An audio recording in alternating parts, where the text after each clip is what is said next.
Photo session बहुत अच्छा कराया आप लोगों ने। देखिए, अमित शाह जी ने जो कहा, उन्होंने इतना ही नहीं कहा, उससे आगे कहा है कि 2024 में 300 से ज़्यादा सीट लाकर नरेंद्र मोदी जी फिर से देश के प्रधानमंत्री। तो उनका यह भविष्यवाणी, यह स्पष्ट संकेत देता है कि नरेंद्र मोदी जी 2024 का चुनाव हार रहे हैं। कहा कि इसके पहले भी 2015 में बिहार विधानसभा का चुनाव हो रहा था। अमित शाह जी 3 महीना यहाँ कैंप किए थे और प्रेस कॉन्फ्रेंस करके उन्होंने ऐलान किया था कि जिस दिन वोट की गिनती होगी उस दिन बिहार में भारतीय जनता पार्टी की सरकार बनेगी, और मात्र 53 सीट पर सिमट गए। तो उनका भविष्यवाणी का तो हो गया।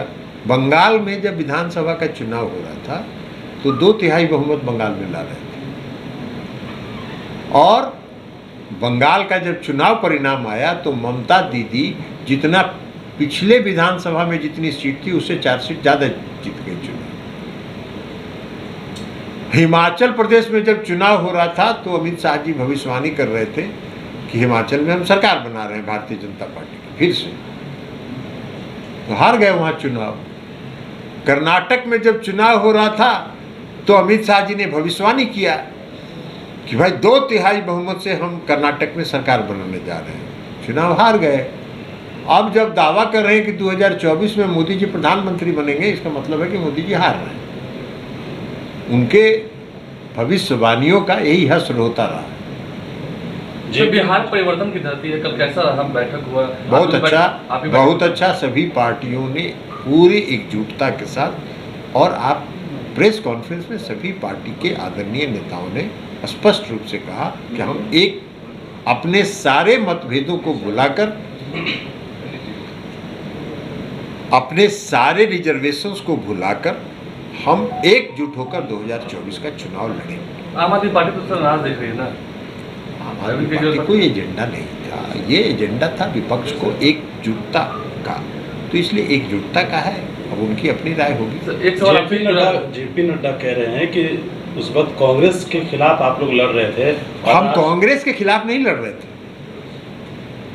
1974 में हम कांग्रेस के खिलाफ नहीं लड़ रहे थे, हम शासन के खिलाफ लड़ रहे थे, और शासन का जो उस समय के हालात थे उसके खिलाफ हम लड़ रहे थे।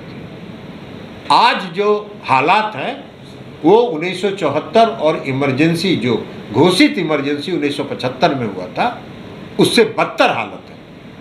उस समय प्रेस की आज़ादी थी, प्रेस को आज़ाद था, को बोलने की आज़ादी थी। आज तो प्रेस भी स्वतंत्र नहीं है। आज तो सारा प्रेस का जो मैनेजमेंट है उनको इन्होंने अपने कब्जा में करके रखा। सारी संवैधानिक संस्थाओं के निष्पक्षता को इन्होंने ध्वस्त कर दिया। अगर कोई बोलने का साहस करता है इनके खिलाफ तो उनके यहाँ सीबीआई, ईडी, इनकम टैक्स तुरंत पहुंचता है। तो आज तो उससे बदतर स्थिति में है, तो इसलिए फिर से शासन के खिलाफ लड़ रहे हैं। उस समय घोषित इमरजेंसी थी, आज अघोषित इमरजेंसी है, और उससे बदतर स्थिति में यह देश है। महंगाई चरम पर है, बेरोजगारी चरम पर है, अर्थव्यवस्था समाप्त है, रुपये का अवमूल्यन हो रहा है, और ये बंसी बजा रहे हैं, धार्मिक उन्माद फैला रहे हैं।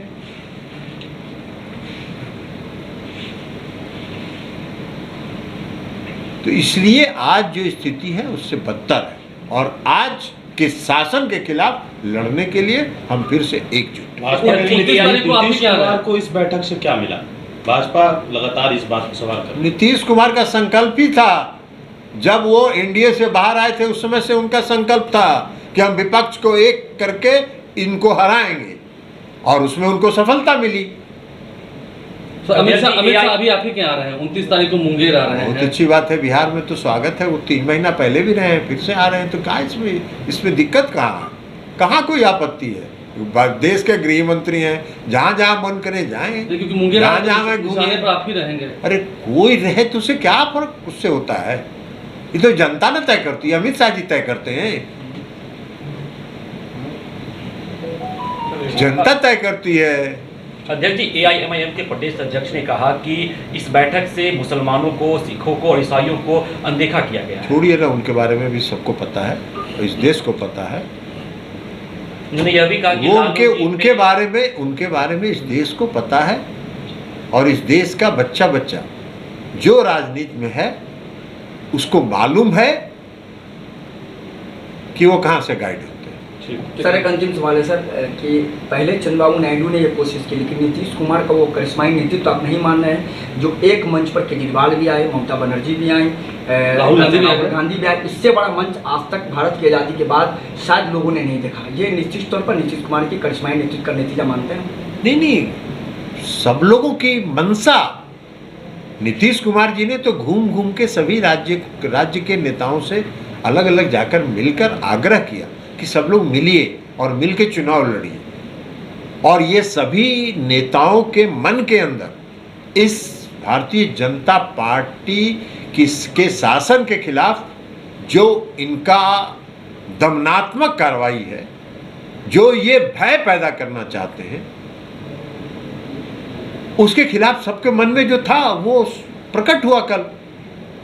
ये जो अपने गलत कारनामों को कहते हैं कि हम देश प्रेमी हैं, बाकी सब देशद्रोही है। अरे वाह, आप अच्छा देश प्रेम और देशद्रोही का परिभाषित कर रहे हैं, सारी संस्थाओं को समाप्त कर रहे हैं, और आप देश प्रेमी हैं। हम सब देश प्रेमी हैं, इस देश का हर नागरिक देश प्रेमी है, लेकिन हाँ, इस देश के हर नागरिक सामाजिक एकता में, सांप्रदायिक सद्भाव में विश्वास करते हैं। आप सांप्रदायिक उन्माद में विश्वास करते हैं, और आप वो काम कर रहे हैं तो आप अपना काम करिए। ठीक।